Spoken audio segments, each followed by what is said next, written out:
Hey, what's up? Purpose Peace here, back with another video. Welcome in if you are new. Welcome back if you are already tried and true. You know what time it is. Whenever I'm in this shirt, I just have a feeling to do a video for some reason. You know what you look towards, you become. We're just gonna get straight into it. What you look towards, you become.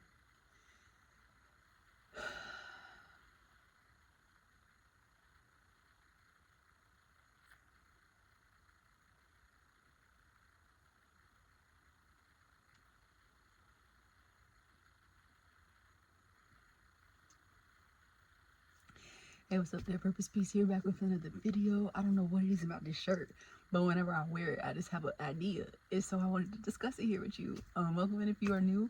Welcome back if you are tried and true. You're already part of the tribe. You know I love you. Got love for everybody, for the whole collective. Today, I kind of wanted to speak about how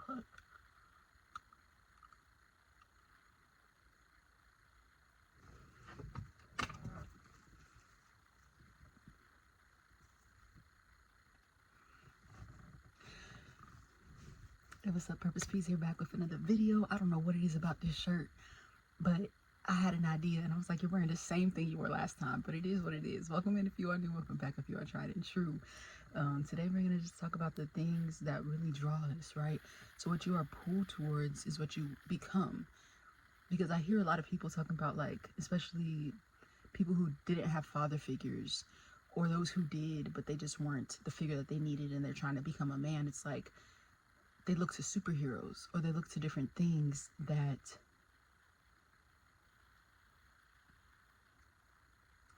Hey, what's up? Your Purpose Peace back with another video. Hey, what's up? Purpose Peace here, back with another video. Welcome in if you are new. Welcome back if you are tried and true. And yes, I'm wearing the same shirt because whenever I put it on, I guess I get some sort of brilliant, enlightened ideas to talk about. Today, I wanted to speak on what we look to is what we become, right? I was thinking heavily on generational curses and the things that we consider to be a curse, but do we understand the depth that is within the terminology that we are using, which is really grazing over the actual problem?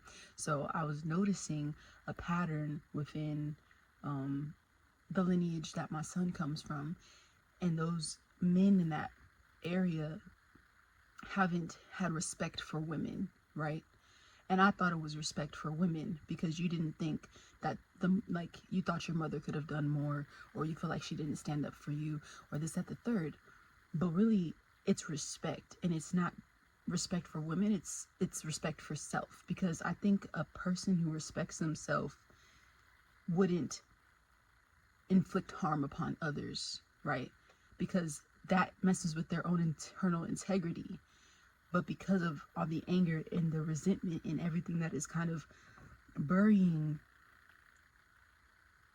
a person, because underneath all anger is just sadness, and the way that it's expressing itself is through torment. It's tormenting everything around it because it doesn't feel like it can breathe. It doesn't have an escape. It doesn't see anything. It's blinded by rage, right? But it's really just hurt and pain inside. So I thought, like with my son, I was like, I want you to respect women. That was something I really wanted to implement into him, respect women.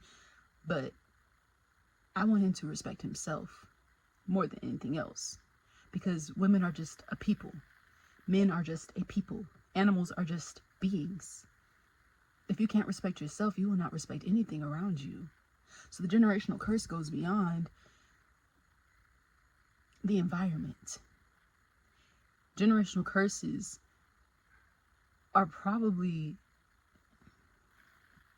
unresolved problems within ourselves. Like, if you, like how I said prior, if you cannot be honest with yourself, how do you expect others to be? Sorry. You cannot expect anyone to be honest with you if they cannot be honest with themselves. And there was a conversation I was trying to have with somebody who was supposed to be very close to me, who you would think I would be very close with, who anybody would be very close with in that relational manner. And I don't know why I expected them to be honest with me. I asked clearly, what is your expectation? What do you want from this relationship with me? Do you want access to my child? Or do you want to know me? Because I feel like I don't know you. And we're unable to move forward if there's no communication. And it was a deflection. Their response was a deflection. We went over this already, didn't we? And it was like, no, we haven't though. And you can never reflect on anything that's being deflected, right? So we can never get to the core of anything. But that's also because you don't even know yourself. You don't know what you want. You don't know what you want from me because you're not even giving what you need to yourself. You haven't. I've seen it my entire life. And so that allows me to have grace, but also give myself the space to protect my boundaries and respect myself enough to know where I fit in people's lives and where I don't. And to have enough grace to bow respectfully out of that. Because you know how they say you can't heal in the same place that destroyed you? I think there's some validity to that.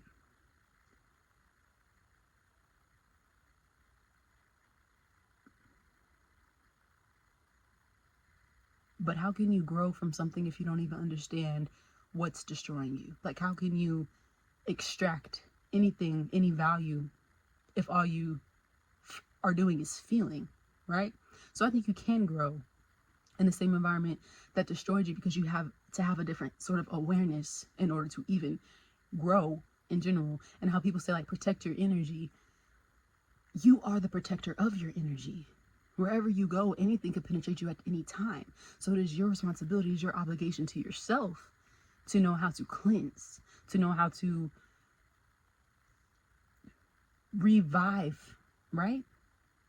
And I'm learning this as a mother. Like, I know I would not be where I am today if I did not have my child. So I am forever grateful for him and who he is in my life. And I was like, oh, I continue the curse because I had a child out of wedlock and unideal circumstances. But that wasn't the curse. The curse would have been subsiding myself to be what everybody else needs me to be, except for what I need to be for myself. And because I have him, and because I want him to respect himself, I have to respect myself. At least that's how I see it. And what we look towards is what we become, right? So that's why you have to be very careful idolizing people. Not only do you not know the struggles that it took to get them to where they are, but you're honestly just like wanting to possess what it is that they have. Their essence is what it is that you're looking to. Because like some men who grew up without fathers look to superheroes, right? And they're like, that's what taught me how to be a man. Because he got up and he just did it again, no matter what. But he saw his mother doing that, right? He's like, my mom got to a master's degree. This is the video I saw that gave me this idea.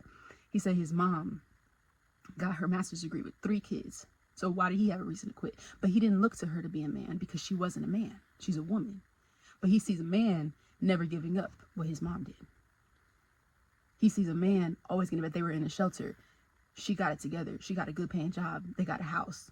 The man, he lost everything, but he got it back. The superhero, he lost everything, but he got. I'm not even gonna hold you. This might be the only video that I edit because my storage just cut out on me. And you know some stuff was dropping in my spirit for real. Ooh, okay, Apple pissed me off, but that's okay. That's all right. I'm gonna get it back. Anyway, what was I saying? He was looking to the man because he's a man. He sees himself in that. That is his reflection, his anatomical reflection. And so what we look to is what we become. To him, that's the definition of a man. The exact same thing that his mother was doing is the definition of a man, right? Which is why, how I was saying in my previous video, in the Battle of the Sexes video, the factor to take into equation is not gender. The factor to take into equation is humanity, and how every piece of humanity is so similar, but we want to be so different. And for what? Like, yes, we are uniquely designed and created, and there are like unique parts to each and every single individual. That's what makes you an individual, a devised part of the same one piece, right? So what we look to is what we become.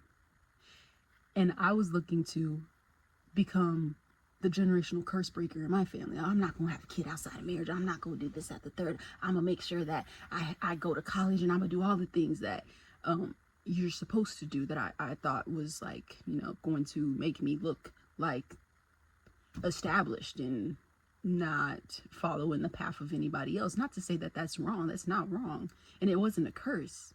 The curse is not knowing yourself. Like, if you really, I feel like, because abuse is the abnormal use of something, right? So that stems from not knowing how to use something. And if you do not know how to maneuver yourself, if you do not have I talk with my hands so poorly, it's like not cute. But if you don't have the instructions or the guidance to like the mechanisms to your own development, then how the heck do you expect anything else to go within the direction that you want? And that's when control comes into play, and that's when force comes into play, and that's when abuse comes into play, right? So I'm not gonna make this video any longer than it needs to be. I feel like I kind of really said all that I needed to say with it. So I guess I'll just catch y'all on the next one. Thanks for listening. I hope that made sense. I really do.